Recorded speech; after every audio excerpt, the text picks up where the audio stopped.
할렐루야. 11월 15일 우리들에게 주시는 하나님의 말씀입니다. 창세기 47장 13절로 22절 말씀을 우리 같이 읽겠습니다. 기근이 더욱 심하여 사방에 먹을 것이 없고 애굽 땅과 가나안 땅이 기근으로 황폐하니 요셉이 곡식을 팔아 애굽 땅과 가나안 땅에 있는 돈을 모두 거두어 들이고 그 돈을 바로의 궁으로 가져가니 애굽 땅과 가나안 땅에 돈이 떨어진지라. 애굽 백성이 다 요셉에게 와서 이르되 돈이 떨어져 싸우니 우리에게 먹을 거리를 주소서. 어찌 주 앞에서 죽으리이까. 요셉이 이르되 너희의 가축을 내라. 돈이 떨어졌은즉 내가 너희의 가축과 바꾸어 주리라. 그들이 그들의 가축을 요셉에게 끌어오는지라. 요셉이 그 말과 양떼와 소떼와 나귀를 받고 그들에게 먹을 것을 주되 곧 그 모든 가축과 바꾸어서 그 해 동안에 먹을 것을 그들에게 주니라. 그 해가 다가고 새 해가 되매 무리가 요셉에게 와서 그에게 말하되 우리가 주께 숨기지 아니하나이다. 우리의 돈이 다하였고 우리의 가축대가 주께로 돌아갔사오니 주께 낼 것이 아무것도 남지 아니하고 우리의 몸과 토지뿐이라. 우리가 어찌 우리의 토지와 함께 주의 목전에 죽으리이까. 우리 몸과 우리 토지를 먹을 것을 주고 사소서. 우리가 토지와 함께 바로의 종이 되리니 우리에게 종자를 주시면 우리가 살고 죽지 아니하며 토지도 황폐하게 되지 아니하리이다. 그러므로 요셉이 애굽의 모든 토지를 다 사서 바로에게 바치니 애굽의 모든 사람들이 기근에 시달려 각기 토지를 팔았음이라. 땅이 바로의 소유가 되니라. 요셉이 애굽 땅 이 끝에서 저 끝까지의 백성을 성읍들에 옮겼으나 제사장들의 토지는 사지 아니하였으니 제사장들은 바로에게서 녹을 받음이라. 바로가 주는 녹을 먹음으로 그들이 토지를 팔지 않음이었더라. 아멘. 본문은 계속되는 기근 가운데 요셉이 어떻게 지혜롭게 정책을 펼쳤는지를 소개합니다. 요셉이 펼친 정책은 극심한 기근 속에서 모두의 생명을 구하고 살림으로써 모두를 만족시키는 결과를 가져왔습니다. 요셉은 이를 통해 하나님을 믿는 정치가의 모습은 어떠해야 되는지 오늘 우리들에게 잘 보여주고 있습니다. 먼저 요셉은 곡식과 돈을 바꾸고 있죠. 기근이 7년간 연속으로 이어지다 보니 온 땅은 매년 점점 더 황폐해져 갔습니다. 바로의 꿈을 통해 계시된 7년 흉년은 요셉이 해석한 것처럼 이전 7년간의 큰 풍년을 다 잊어버리게 만들 정도로 혹독하고도 극심하게 지속되었습니다. 애굽만이 아니라 사방에 먹을 것이 없고 애굽 땅과 가나안 땅 모두가 황폐해져 갔습니다. 요셉이 제안한 대로 풍년 때 식량을 비축하지 않았더라면 주변 민족과 나라들은 모두 다 망했을 것입니다. 비축해 놓은 식량으로 인해 주변 나라들의 돈은 바로의 궁으로 들어오게 됩니다. 14절 말씀을 보세요. 요셉이 곡식을 팔아 애굽 땅과 가나안 땅에 있는 돈을 모두 거두어 들이고 그 돈을 바로의 궁으로 가져가니. 아멘. 모든 돈을 거두어 들여서 바로의 궁으로 가져갔습니다. 하지만 불평하는 사람은 아무도 없었습니다.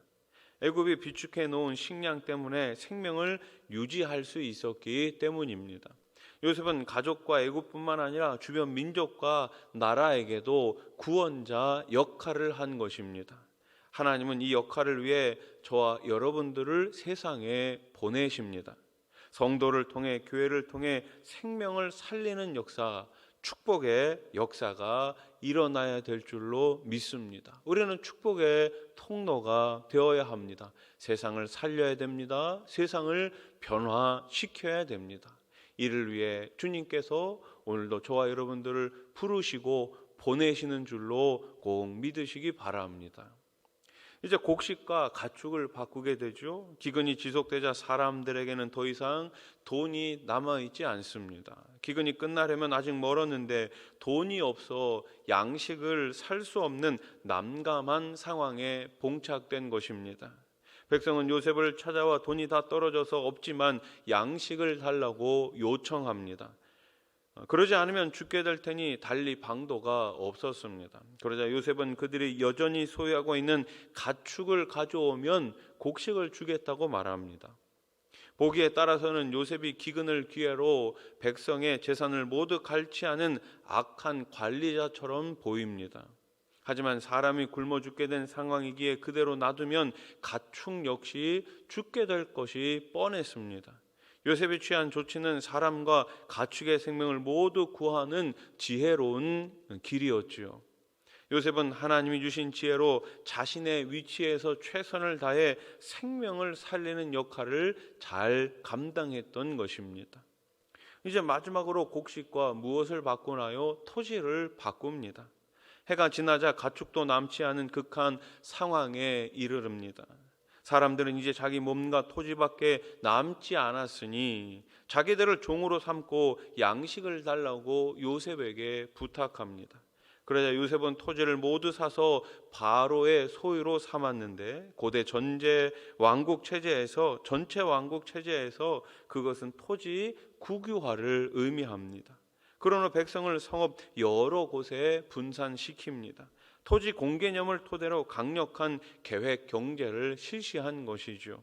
다만 애굽의 종교적인 특성을 감안해 제사장들의 토지는 수용하지 않았습니다. 제사장들의 토지 외에는 모든 땅이 이제 바로 왕의 소유가 된 것입니다.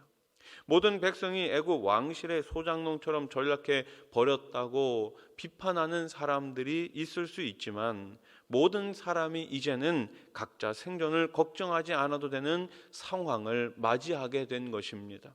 이제는 바로가 모든 백성의 생존을 책임질 것이기 때문입니다. 아무리 기근이 심해도 이제는 걱정 없이 살게 된 것입니다. 하나님의 지혜로 요셉은 모두가 살 수 있는 길을 열어 놓았습니다. 요셉은 극심한 위기의 순간마다 지혜롭게 문제를 잘 해결하였습니다. 이 세상에서 요셉처럼 지혜롭고 바른 방향을 제시하고 사람들을 살리는 하나님의 백성이 절실히 요구되는 때입니다. 하나님의 백성, 말씀 앞에 온전히 순종하고 하나님을 드러내고 하나님을 높이는 사람이 필요한 시기입니다. 정직하게 하나님 말씀 앞에 온전히 따라갈 수 있는 저와 여러분들이 되기를 소원합니다. 이 나라 대통령과 지도자들을 위해서 우리가 기도해야 됩니다. 정직하게, 올바르게 백성들을 위해서 정치할 수 있는 그런 사람들이 되게 해달라고 기도하면서 우리에게 주어진 역할을 잘 감당해야 될 때입니다. 하나님의 지혜로 이 세상에 선한 영향력을 끼치는 성도님들 되시기를, 선한 영향력을 행사할 수 있는 우리 한국교회가 되기를 주님의 이름으로 축원합니다. 기도드리겠습니다. 하나님 아버지, 어려운 시기에 요셉을 세우신 하나님, 지금 이 나라가 심히 어려운 가운데 있습니다.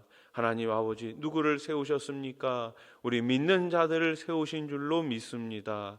이 어려운 시기에, 이 혼란한 시기에 우리 믿는 자들이 더욱 깨어 기도하게 하시고 하나님의 말씀 앞에 언제나 순종하며 공의를 행할 수 있는 우리 모두가 되게 해 주시옵소서. 대통령과 유정자들을 기억하여 주시고 정직하게 올바르게 백성들을 사랑하는 마음으로 나라를 잘 이끌어갈 수 있도록, 정치할 수 있도록 우리 하나님 도와 주시옵소서. 한국교회가 기도가 쉬지 않고 늘 깨어 있어 성도들을 위하여, 나라를 위하여 기도하는 모든 기도와 제목 가운데 우리 하나님 꼭 응답해 주시옵소서. 다니엘 기도회를 통하여 우리가 함께 기도하고 있습니다. 각자의 마음의 소원도 응답하여 주시고 무엇보다가도 하나님을 자랑하는 간증의 주인공들이 다 되게 하여 주시옵소서. 수험생과 가족들을 기억하여 주시고 하나님 아버지, 기도를 통하여